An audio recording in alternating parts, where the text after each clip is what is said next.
Shalom, Bapak Ibu Saudara-saudari yang dikasihi Tuhan. Saya Pendeta Niketut Pita Sitari. Pada hari ini Jumat 9 Juni 2023 mengajak kita untuk mendengarkan renungan harian GKI Resort Pulang Pisau. Renungan hari ini diambil dalam kitab Ratapan pasal yang ketiga, ayat yang ke-40 hingga ayat yang ke-58, yaitu dengan perikop penghiburan dalam penderitaan.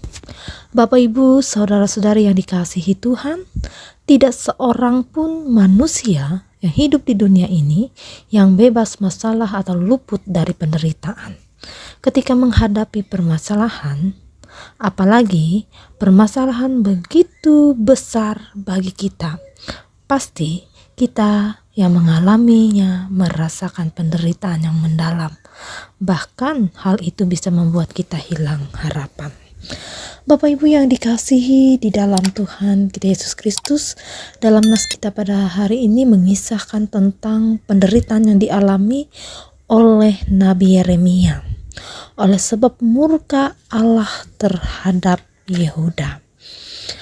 Allah menghukum mereka dengan mereka ditawan oleh musuh-musuh mereka sendiri, pun juga musuh-musuh mereka menghancurkan kota Yerusalem.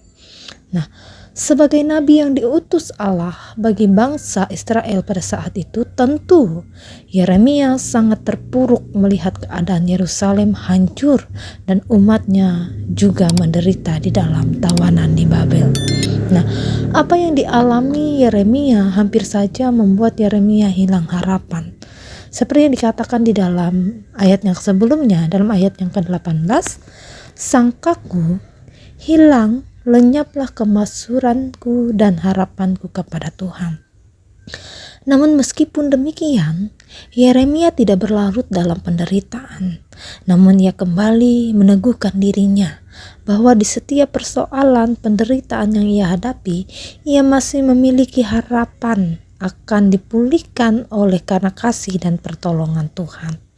Nah, Bapak Ibu Saudara-saudari yang dikasihi di dalam Tuhan kita Yesus Kristus, melalui nas kita juga pada hari ini, yaitu Nabi Yeremia juga mengharapkan kepada umatnya supaya mereka dapat menyadari di setiap kesalahan yang mereka perbuat di hadapan Allah, dan mereka bisa kembali kepada Allah dan bertobat.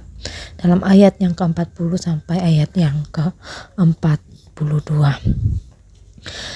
Dan Nabi Yeremia juga menghendaki bahwa umatnya pada saat itu mengaku atas salah dan dosa yang mereka perbuat di hadapan Allah.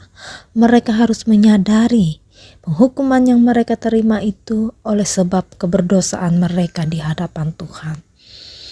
Bapak Ibu Saudara-saudari yang dikasihi di dalam Tuhan kita Yesus Kristus, dalam ayat yang ke-55 sampai ayat yang ke-58, di mana melalui ayat ini bahwa Nabi Yeremia juga menunjukkan bahwa dirinya tidak henti-hentinya berharap kepada Allah atas apa yang ia alami, atas apa yang menjadi kesesakan, penderitaan yang ia alami, bahwa ia percaya seperti yang dikatakan di dalam ayat yang ke-58, ya Tuhan, Engkau telah memperjuangkan perkaraku, Engkau telah menyelamatkan hidupku. Ini yang disampaikan oleh Nabi Yeremia pun ini juga salah satu bentuk penghiburan yang diucapkan oleh Nabi Yeremia. Penghiburan juga bagi umatnya pada saat itu di dalam penghukuman. Mereka pun penghiburan juga bagi dirinya sendiri sebagai kekuatan bahwa Tuhan akan selalu menolong di setiap perkara yang ia hadapi. Bapak Ibu Saudara-saudari yang dikasihi di dalam Tuhan kita Yesus Kristus, yang menjadi perenungan bagi kita melalui nas kita pada saat ini, di mana di dalam kehidupan kita manusia, di setiap persoalan, masalah, penderitaan yang kita hadapi, di mana kita jangan pernah berhenti berharap kepada Tuhan. kita selalu meyakini bahwa Tuhan akan selalu menolong kita. Tuhan selalu menolong kita selama seperti yang dikatakan oleh Yeremia kepada umatnya, yaitu supaya mereka tetap mengintrospeksi diri mereka, memeriksa diri mereka, supaya mereka menyadari apa yang menjadi kesalahan mereka. Begitu juga kita, selama kita mengintrospeksi diri kita, menyadari di setiap kesalahan kita kepada Tuhan, dan kita meyakini Tuhan akan selalu menolong kita dan Tuhan akan selalu menyertai kehidupan kita. Amin untuk firman-Nya. Mari kita berdoa.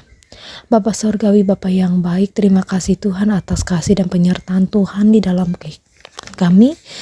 Terima kasih atas firman Tuhan yang boleh kami dengar. Bila firman Tuhan itu boleh menjadi penolong bagi kami untuk menjalani kehidupan ini bersama Tuhan. Khususnya pada saat ini juga Tuhan, kami berdoa khususnya bagi jemaat GKI Simpur, yaitu Gereja Pendohop. Tuhan memberkati jemaat di GKI Simpur. Tuhan selalu menolong mereka, Tuhan selalu menyertai mereka, Tuhan selalu memberkati di setiap pekerjaan usaha mereka, Tuhan memelihara mereka. Bapa Surgawi, Bapa yang baik, Engkau memberkati juga Vikaris Gloria yang melayani jemaat GKI Simpur. Tuhan juga memberikan kesehatan, kekuatan bagi dia, sehingga ia boleh menjalani di setiap pelayanan di sana dengan baik, dengan pertolongan Tuhan. Terima kasih Tuhan. Inilah doa dan harap kami, hanya di dalam nama Yesus kami berdoa. Amin. Tuhan memberkati engkau dan melindungi engkau.